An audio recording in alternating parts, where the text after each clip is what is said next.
जय हिंद साथियों, स्वागत है आपका आरसी एग्जाम के यूट्यूब चैनल पर। तो हमने पिछली क्लास में राजस्थान नगरपालिका अधिनियम का अध्याय 2 की 3, 4, 5, 6 धाराएं पढ़ ली थी। आज हम पढ़ते हैं धारा 7 से शुरू करते हैं। तो देखिए धारा 7। धारा 7 नगरपालिका अधिनियम की धारा 7 के अंदर मिलेगी पदावधि। धारा 7 के अंदर बात बताई गई है पदावधि के बारे में कि किसी भी नगरपालिका की जो है चुनाव के बाद में पदावधि क्या होगी। तो देखिए, नवीन गठित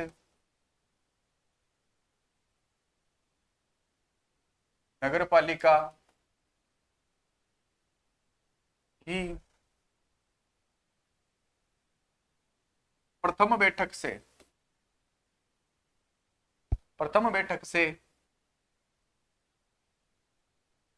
5 वर्ष तक, तो इसकी पदावधि जो होती है हम सामान्यतः 5 वर्ष कर देते हैं। लेकिन क्या ध्यान में रखना है कि हमें ध्यान में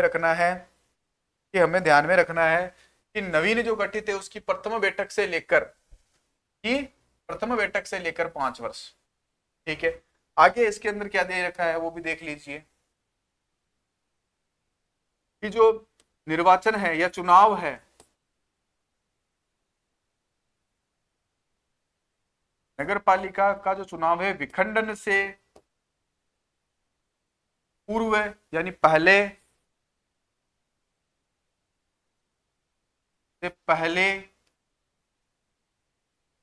ही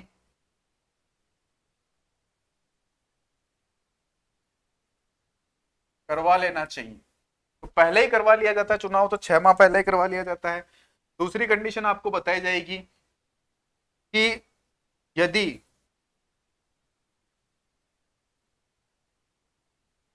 पुरानी नगरपालिका का कार्यकाल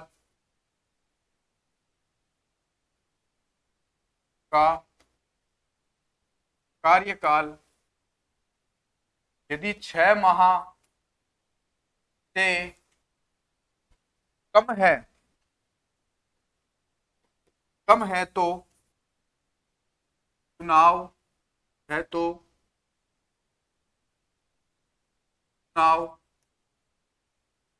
आवश्यक नहीं है। छोटी सी बात है कि जो धारा 7 ये कहती है कि इसकी पदावधि क्या होगी। इसकी पदावधि ये होगी कि नगरपालिका की जो बैठक होती है, प्रथम बैठक, चुनाव जीत के आ गई, अध्यक्ष साहब बन गए, उसकी जो प्रथम बैठक है उससे लेकर 5 साल तक क्या रहेगी, उसका कार्यकाल रहेगा।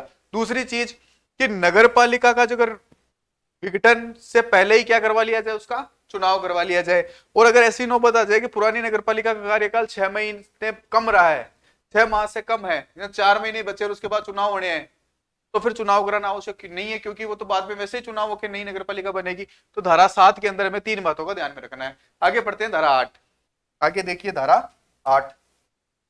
तो हम बात करते हैं धारा 8 की। धारा 8 की धारा 8 के अंतर्गत दी गई बात क्या है कि धारा 8 के अंदर ये लिख दी गई है कि नगरपालिका की जो शक्तियां हैं या नगरपालिका का शासन नगरपालिका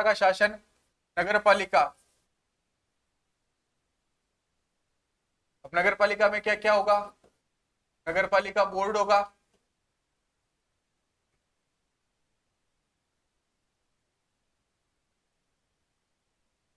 नगर परिषद होगा और नगर निगम होगा। परिभाषाएं पढ़ी थी तब हमने पढ़ाई की थी कि नगरपालिका का मतलब नगरपालिका भी है, नगरपालिका परिषद भी है, नगर निगम भी है। तो नगरपालिका का शासन नगरपालिका में निहित होगा में निहित होगा क्या होगा, में निहित होगा। इसके अलावा क्या ध्यान में रखोगे, इसके अलावा ध्यान में रखेंगे कि सर हम ये जो अध्यक्ष होगा, अध्यक्ष नगरपालिका के कृत्यों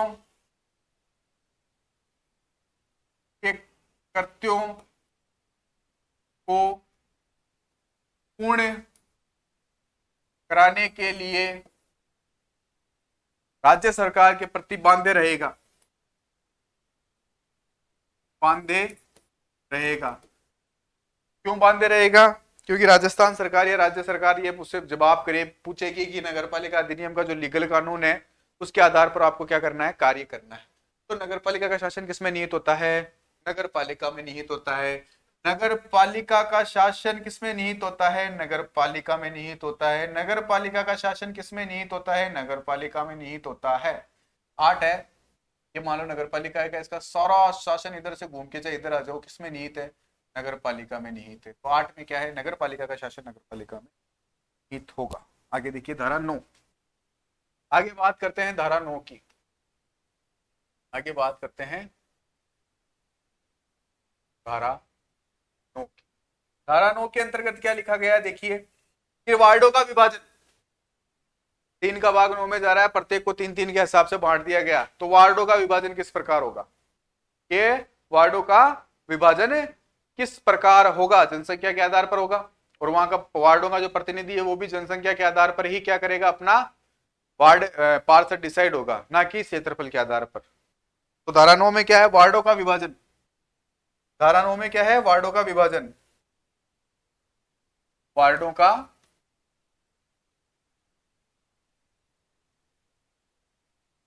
विभाजन। वार्डों का विभाजन धारा 9 के अंतर्गत ये दी गई बात है। आगे क्या है? इसके अंदर क्या क्या दे रखा है कि वार्डों का विभाजन, कुल स्थान वार्डों का जो भी है नगर पालिका के कुल स्थानों का जनसंख्या के आधार पर नए नए अलग अलग वार्डों में बांट दी जाएगी। नगर पालिका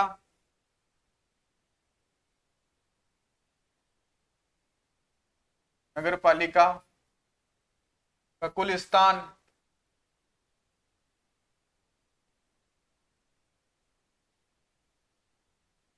बराबर बराबर वार्डों में विभाजित किया जाएगा जनसंख्या के आधार पर। किसके आधार पर? जनसंख्या के आधार पर। जनसंख्या के आधार पर क्या होगा? वार्डों का विभाजन किया जाएगा। दूसरी चीज क्या ध्यान में रखोगे कि वार्डों का प्रतिनिधित्व कुल जनसंख्या के आधार पर किया जाएगा, ना कि क्षेत्रफल के आधार पर। वार्डों का प्रतिनिधित्व वार्डों का प्रतिनिधि कुल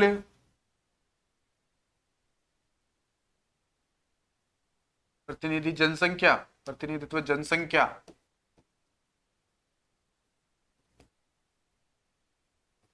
के आधार पर होगा, न कि क्षेत्रफल के आधार पर। न कि क्षेत्रफल के आधार पर। ठीक है। तो धारा 9 में वार्डों का विभाजन दे रखा है। नगरपालिका का कुल स्थान बराबर बराबर वार्डों में बांट दिया जाएगा। एक नगरपालिका को बराबर बराबर वार्डों में बांटेंगे। किसके आधार पर? जनसंख्या के आधार पर। और वार्डों का जो प्रतिनिधित्व है या प्रतिनिधित्व करने वाले वे लोग है, वो भी उन वार्डों की जनसंख्या भी कैसी होनी चाहिए? बराबर होनी चाहिए। और उनका जो प्रतिनिधित्व है वो जनसंख्या के आधार पर होगा, ना कि क्षेत्रफल के आधार पर। ना कि क्षेत्रफल के आधार पर। आगे देखिए धारा 10। बात करते हैं धारा 10 की।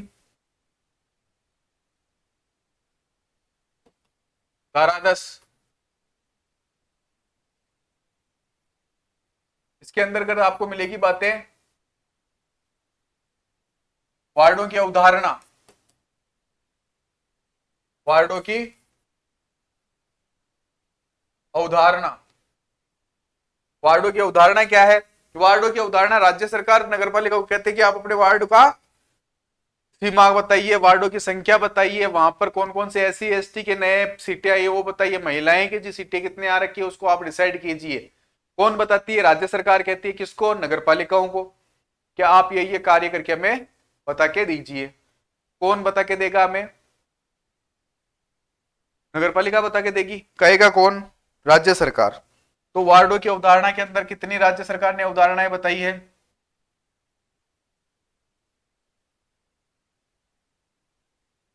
राज्य सरकार द्वारा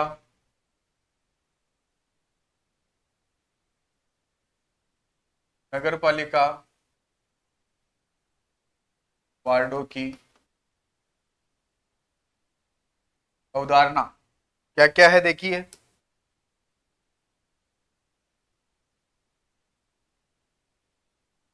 पहली अवधारणा तो है वार्डों की संख्या कितनी है, कम से कम तो कितनी होनी चाहिए? 13। वार्डों की क्या है? संख्या। वार्डों की सीमा कितनी कितनी बाउंड्री होगी, कौन कौन सा वार्ड कहां तक होगा, ये कौन बताएगी? नगर पालिका डिसाइड करेगी। ठीक है। नगर पालिकाओं का सीमाओं का निर्धारण, नई नगर पालिका गठित हुई है या और कोई नगर पालिका की सीमाओं का निर्धारण कौन करेगा? प्राधिकृत व्यक्ति, कलेक्टर या कलेक्टर द्वारा प्राधिकृत व्यक्ति जो है वो क्या करता है? नगर पालिकाओं की सीमा और उनके जो है खर्चे का निर्धारण करता है। उठाएगी कौन? नगर पालिका स्वयं उठाएगी। ये आपको ध्यान में रखना है। और अगर वार्डों की बात करें तो धारा 10 में राज्य सरकार कहती है नगर पालिका को आप आपके वार्ड बताइए, आप आपके वार्डों की संख्या बताइए, आप आपके वार्डों की सीमाएं बताइए। इसके बाद में तीसरी चीज का क्या ध्यान में रखना है? तीसरी चीज ध्यान में रखोगे कि जो अनुसूचित जाति के सीटें हैं वो, अनुसूचित जनजाति की सीटें हैं वो, ओबीसी की जो सीटें हैं वो, महिलाओं की जो सीटें हैं वो,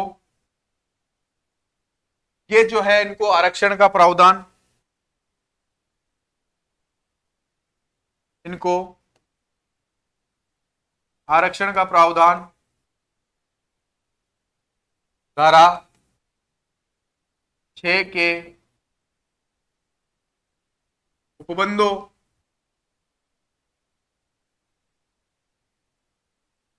के आधार पर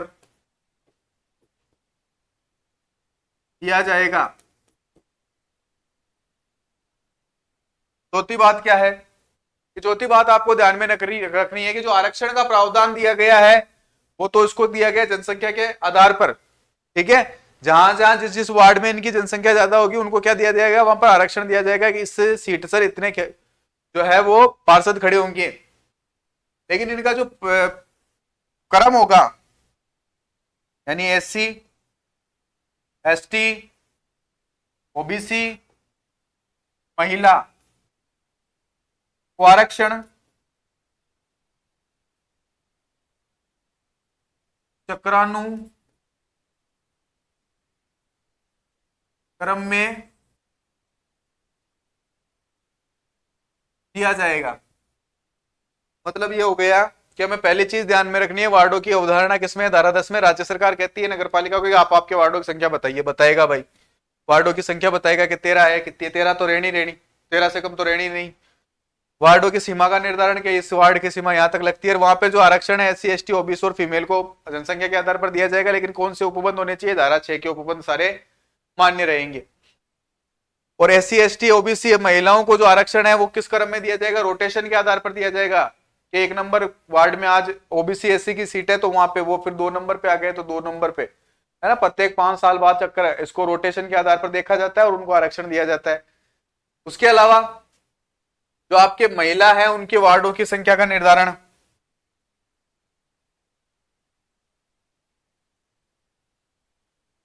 महिला सीट के लिए वार्डों की संख्या का निर्धारण, ये भी किस में होगा? ये भी धारा 10 में होगा। संख्या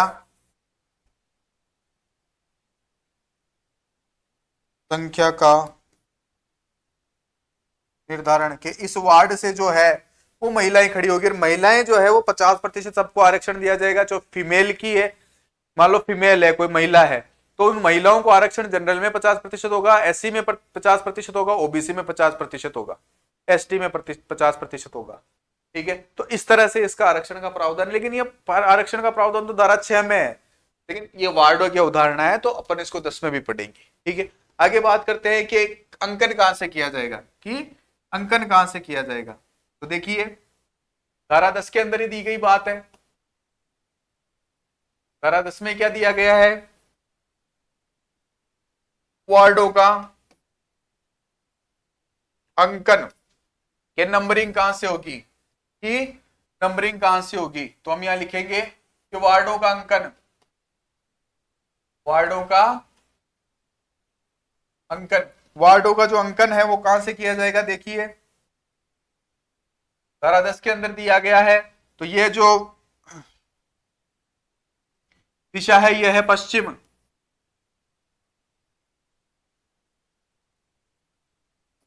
यह है पूर्व,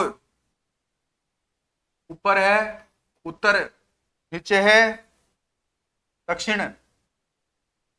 तो जो नगरपालिका के आधार पर, नगरपालिका अधिनियम 2009, उसके आधार पर अगर आपको कहे कि नगरपालिका के अधिनियम 2009, राजस्थान नगरपालिका अधिनियम 2009 के आधार पर आप इस नगरपालिका क्षेत्र को वार्डों में बांटकर अंकन कर रहे हो, तो एक नंबर किसे दोगे।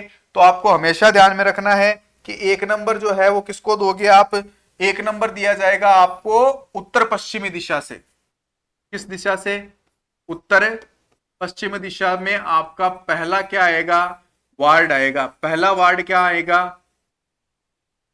एक नंबर दिशा में आएगा, उत्तर पश्चिम दिशा में आएगा। वार्ड नंबर 1 कहां आएगा, उत्तर पश्चिम दिशा में। कमेंट बॉक्स में बताना कि उत्तर पश्चिम दिशा में स्थित कोण कौन सा होता है, कोण पूछ सकते हैं। तो आपका क्वेश्चन ध्यान में रखना कि उत्तर पश्चिम जो कोण है से किस नाम से जानते हो, ये कमेंट बॉक्स में आप मुझे उत्तर बताएंगे। उत्तर पश्चिम कोण को आप किस नाम से जानते हो ये आप मुझे बताएंगे। तो यहां पर आप क्या करो, आपका वार्ड होगा पहला, फिर ऐसे करके दूसरा, फिर ऐसे करके तीसरा, फिर ऐसे करके 4 नंबर है ना। ये जो सारी चीज होती है ना के अंदर, ये आपको मुझे बताना है। ये आपको ध्यान में रखना है कि अंकन उत्तर पश्चिम दिशा से किया जाएगा, वार्ड नंबर 1 यहाँ आएगा। ठीक है, तो धारा 10 हो गई, धारा 12 देख, धारा 11 देखते हैं। आगे देखिए धारा 11, धारा 11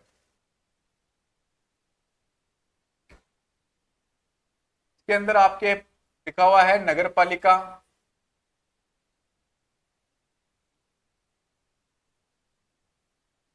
की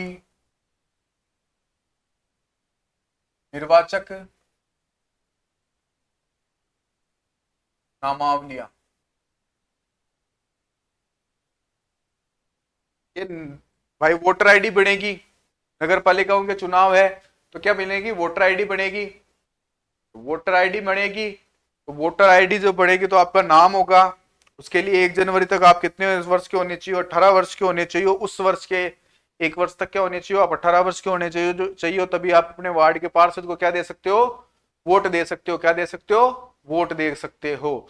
तो ये जो बात की गई है किस में की गई है, धारा 11 में की गई है। कौन सा अधिनियम, नगर पालिका, राजस्थान नगर पालिका अधिनियम की जो धारा 11 है, अध्याय 2 गठन एवं शासन, उसके अंतर्गत 11 में ये बात लिखी गई है कि प्रत्येक वार्ड या जो नगर पालिका अपनी नामावलियां तैयार करेगी, क्या करेगी, नामावलियां तैयार करेगी। और नामावलियां जब तैयार करेगी तो किसकी जरूरत पड़ेगी, चुनाव कौन करवाएगा, राज्य निर्वाचन आयोग 243 की नामावलियां तैयार करना। ठीक है भाई, तो प्रत्येक जो नगर पालिका क्या करेगी, निर्वाचक नामावलियां तैयार करेगी। क्या करेगी, निर्वाचक नामावलियां, नामांकन तैयार करना। पहला तो ध्यान में रखना है कि निर्वाचक नामावलियां तैयार करना।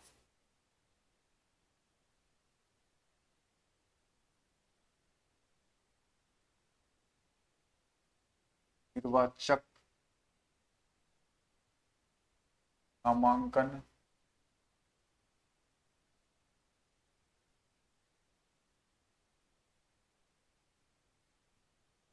तैयार करना। इसके अलावा ये ध्यान में रखना है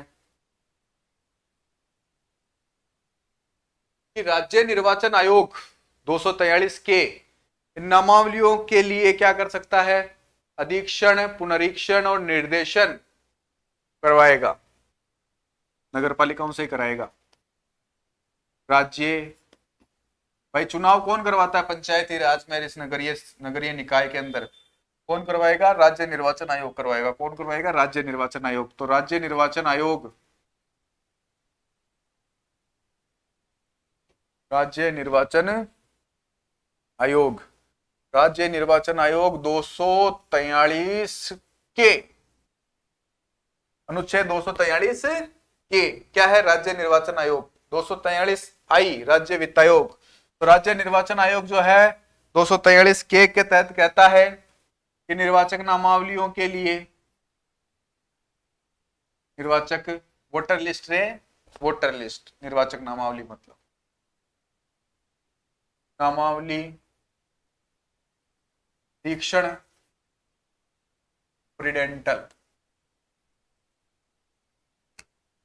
पुनरीक्षण,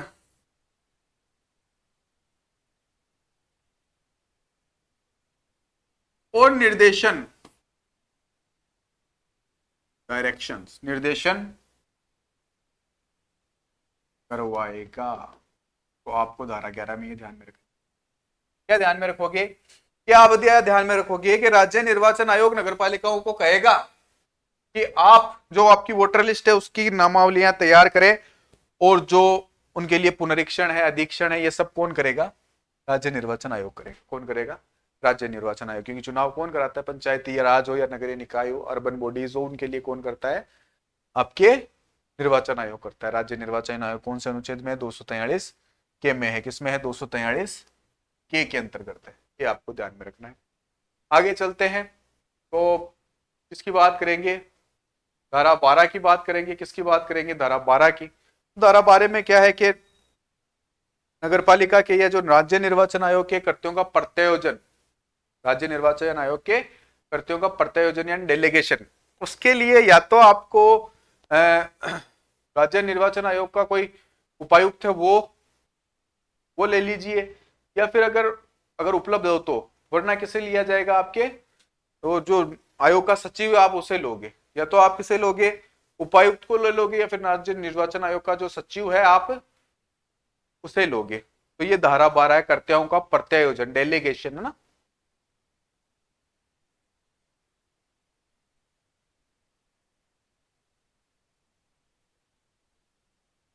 धारा 12 राज्य निर्वाचन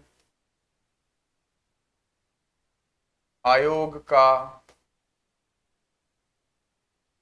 प्रत्यायोजन, क्या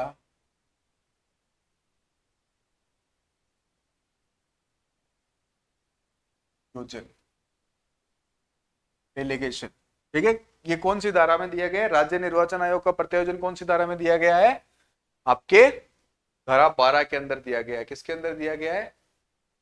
धारा 12 के अंदर ये दिया गया है। अब राज्य निर्वाचन जो आयोग है वो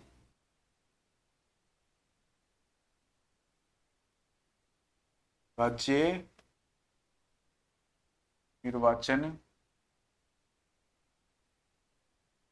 आयोग प्रत्यायोजन का कार्य जो है, प्रत्यायोजन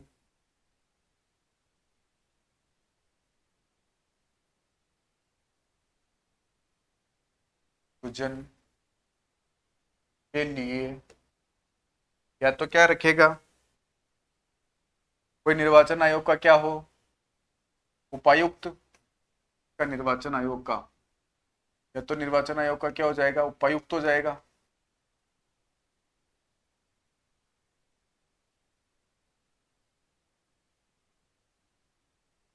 उपायुक्त अगर उपलब्ध है तो उपायुक्त हो, या फिर सचिव होगा, या फिर सचिव होगा। वो कहेगा कि हमारे कार्यों के प्रत्यायोजन के लिए हमें तो व्यक्ति चाहिए, तो आप नाम बताओ, तो एक तो उपायुक्त को बना देगा, एक सचिव को बना देगा। फिर धारा 12 में ध्यान रखना। आगे देखिए, धारा 13 की बात करते हैं। तो सबसे पहले हमने क्या क्या बात की वो देख लीजिए। धारा 7 में पदावधि हो गई, धारा 8 में निहित जो भी शासन है वो किसमें, नगर पालिका में निहित होगा। और इसके अलावा आप जो है जो भी व्यक्ति जो निहित तो होगा तो नगर पालिका के अंदर ही निहित होगा, और जो अध्यक्ष होगा वो क्या करेगा, उसके वार्डों का या उसके जो कार्यों के लिए बाध्य होगा कार्य कर। 9 में क्या है, वार्डों का विभाजन है। 10 में क्या है, ये वार्डों के उदाहरण है। 11 में क्या है, 11 में निर्वाचक नामावलियां तैयार कर दो। और 12 में क्या है, उसके बाद 11 हो गई, 12 में क्या है कि उसके राज्य निर्वाचन आयोग के कर्तव्यों के प्रत्योजन के लिए क्या क्या जो उपबंध किए गए वो है।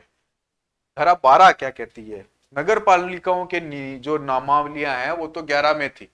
अब वार्डों की अगर कोई नामांकन की बात आई है, नामावलियों की, वार्ड निर्वाचन की जो नामावलियों की बात करते हैं ना, तो फिर वो 13 के अंदर करेंगे। अब वहां पर हमारे आरएस अधिकारी को बुलाया जाएगा। ठीक है, जो भी हमारे आरएस अधिकारी होंगे वो क्या करेंगे, उसके लिए बांधे रहेंगे कि हमें ये कार्य करवाने हैं। अब वो चाहे तो दो भी बना सकती है, राज्य सरकार को लगे कि नहीं यार ये जगह ज्यादा है तो इसके लिए दो जो है हमें ERO चाहिए, मतलब इलेक्ट्रो रजिस्ट्रेशन ऑफिसर चाहिए, तो दो भी बना सकती है। और फिर वो जो इलेक्ट्रो रजिस्ट्रेशन ऑफिसर होंगे यानी निर्वाचन रजिस्ट्री कर अधिकारी जो होंगे होंगे क्या, वो अपने गवर्नमेंट के होंगे, या तो SDM साहब होंगे या फिर उनके लेवल का कोई आदमी होगा। वो उनको भी क्या करवाने होंगे, हमें स्टाफ उपलब्ध करवाने होंगे। फिर वो नामांकन वगैरह करेंगे, नियम वो क्या नामावली वगैरह बनाएंगे। और फिर उसके बाद में वो आगे की प्रोसेस के लिए क्या समझे जाएंगे, डेपुटेशन पर समझे जाएंगे। किसके ऊपर समझे जाएंगे, डेपुटेशन के ऊपर समझे जाएंगे। फिर जो हमारे जितने भी अधिकारी हैं ये सब क्या बताएंगे कि निर्वाचक नामावली किस प्रकार तैयार होगी, कौन इसके लिए कैपेबल है कौन नहीं है ना। तो ये सारी चीजें किसके अंदर दी गई है, धारा 13 के अंदर दी गई है। तो धारा 13 देखिए, धारा 13, धारा 13 के अंतर्गत बात करेंगे हम। धारा 13, 3 की 13 तो RS साहब कर सकते हैं, SDM साहब कर सकते हैं। तो देखिए,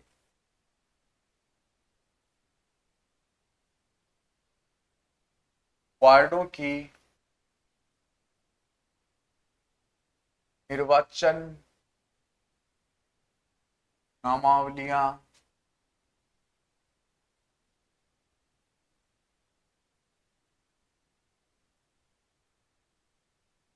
तैयार के लिए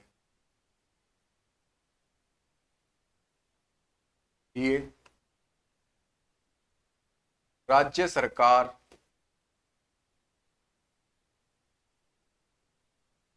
किसी राज्य सरकार के अधिकारी, सामान्यतः कौन होता है,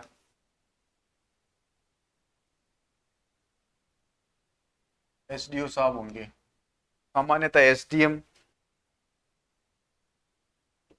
साहब को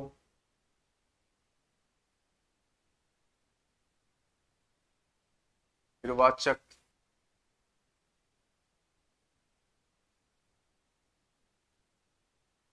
स्पष्टीकरण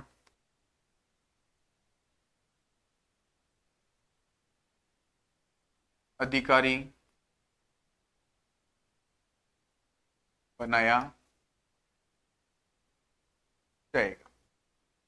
जो SDM साहब होते हैं उस वक्त वो क्या कार्य कर लेंगे, जब ये निर्वाचन नामावली बनेगी तो निर्वाचन रजिस्ट्रेशन अधिकारी यानी ERO की भूमिका निभाएंगे। ये उस वक्त चुनाव हो रहे हैं तब किसकी भूमिका निभाएंगे, ERO की भूमिका निभाएंगे। तो ERO साहब जो भी हैं, अब SDM साहब क्या हैं, ERO साहब बन गए हैं। तो ERO साहब क्या करेंगे,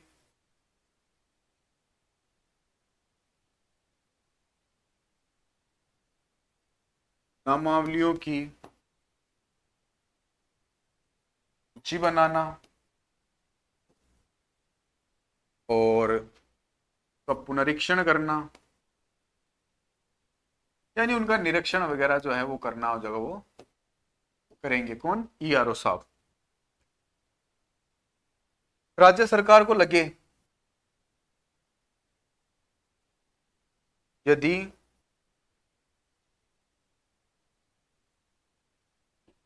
नगर पालिका क्षेत्र बड़ा हो तो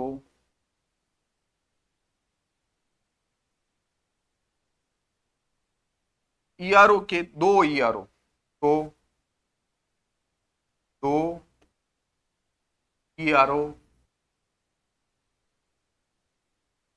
बनाए जा सकते हैं। ठीक है।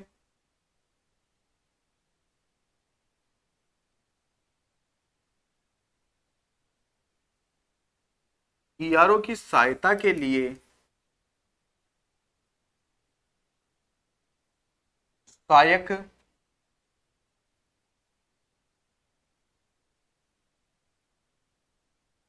निर्वाचक रजिस्टर अधिकारी लगाया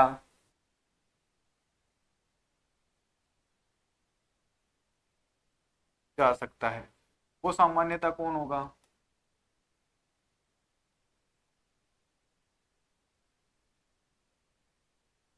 तहसीलदार होगा साहब। तो ईआरओ तो एसडीएम साहब बन गए और उनके सहायक के लिए काम करना है तो फिर वो तहसीलदार साहब बन जाएंगे। तो ईआरओ तो कौन बन गए?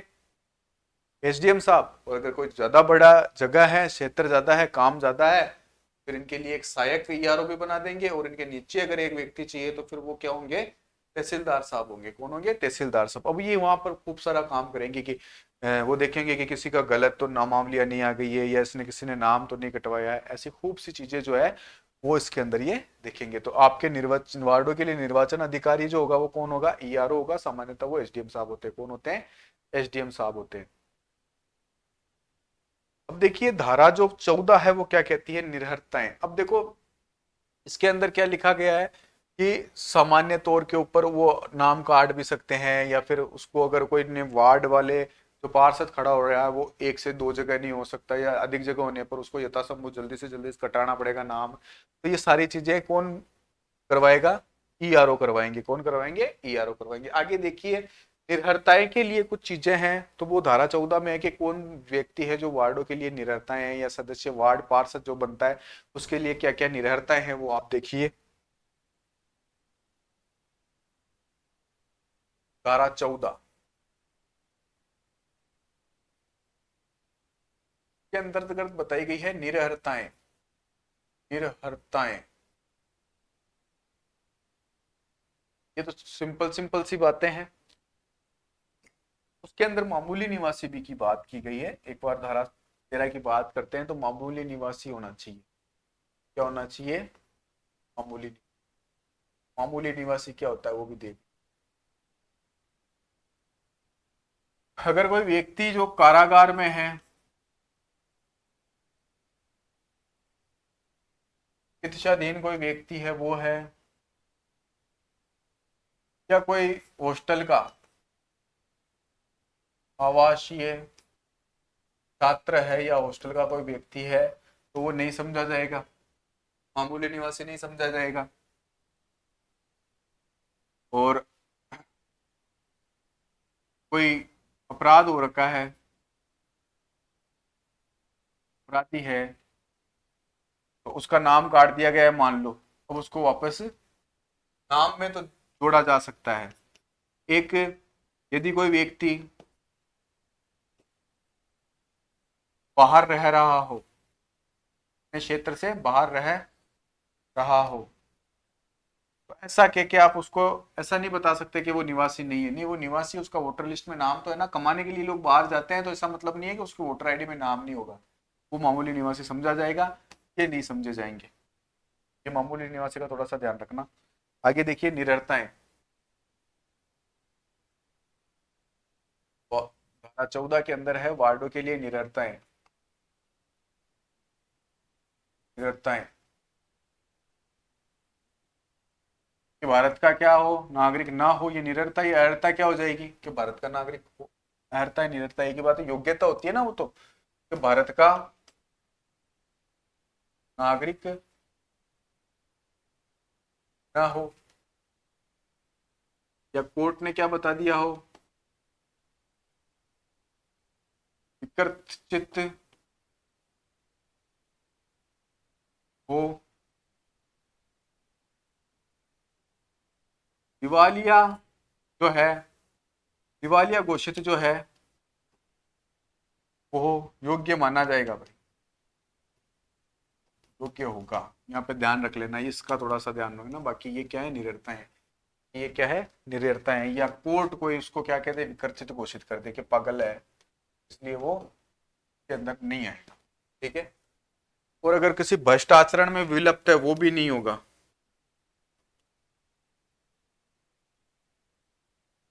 भ्रष्ट आचरण में विलुप्त है। और क्या ध्यान में रखोगे कि नामावली के बाद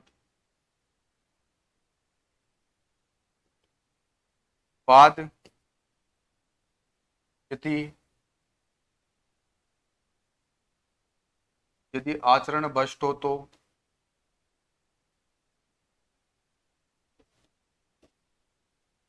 तो नाम काटा जा सकता है, नाम काटा जा सकता है। ये धारा 14 हो गई। ये निरर्थता क्या थी, धारा 14 थी। 15 देखिए, धारा 15,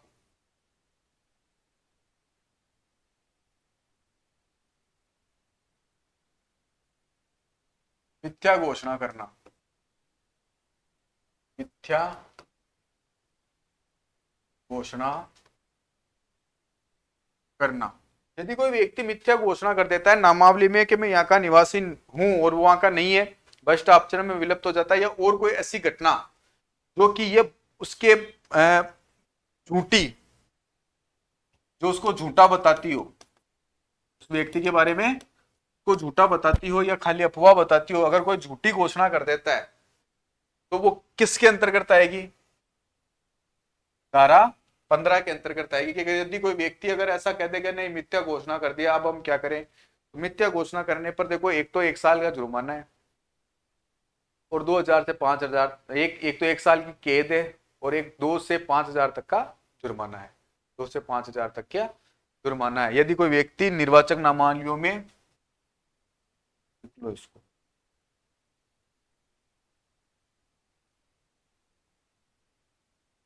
निर्वाचक नामावलियों में यह मिथ्या घोषणा करता है,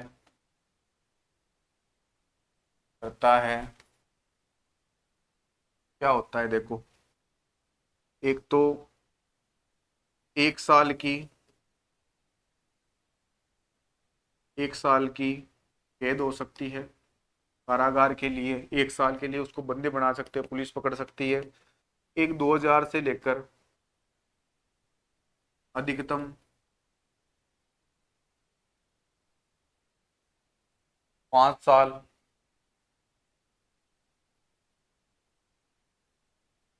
2,000 से लेकर अधिकतम 5,000 रुपए का जुर्माना लगाया जा सकता है अगर कोई मिथ्या घोषणा करता है तो। इसके अलावा अगर कोई मिथ्या घोषणा करता है तो दोनों भी लागू हो सकती है, दोनों भी क्या हो सकती है, लागू हो सकती है। तो धारा 15 हमने 15 तक हमने पढ़ लिया। तो धारा 7 पदावधि, धारा 8 राष्ट्र नगर पालिकाओं का शासन, नगर पालिका में नियुक्तों को, धारा 9 वार्डों का विभाजन, धारा 10 वार्डों की अवधारणा, धारा 11 निर्वाचक नामावली तैयार करना, धारा 12 कर्तियों का प्रत्यायोजन, निर्वाचक नाम राज्य निर्वाचन आयोग का कर्तियों का प्रत्यायोजन किया जाता है, या तो उपायुक्त होगा या उसका सचिव होगा। और उसके बाद में धारा जो 13 है वो क्या कहती है कि जो राज्य सरकार है किसी एसडीएम साहब को क्या करा सकते हैं, निर्वाचन रजिस्ट्रिंग अधिकारी यानी ईआरओ बना सकते हैं। ईआरओ जो है अब ज्यादा है, काम अगर ज्यादा है तो 2 ईआरओ एक साथ काम कर सकते हैं। उनके नीचे जो होंगे तहसीलदार साहब क्या बन जाएंगे, उनके सहायक रजिस्टर कार्य अधिकारी बन जाएंगे और वो वहां पर देखेंगे ये यहाँ का मामूली निवासी है या नहीं है। उसके बाद में धारा 14 में क्या है, निररताएं हैं, और धारा 15 में क्या है, मिथ्या घोषणा है, जिसका मैंने आपको बता दिया है। Okay, best of luck. अब मिलते हैं कल। जय हिंद, जय भारत।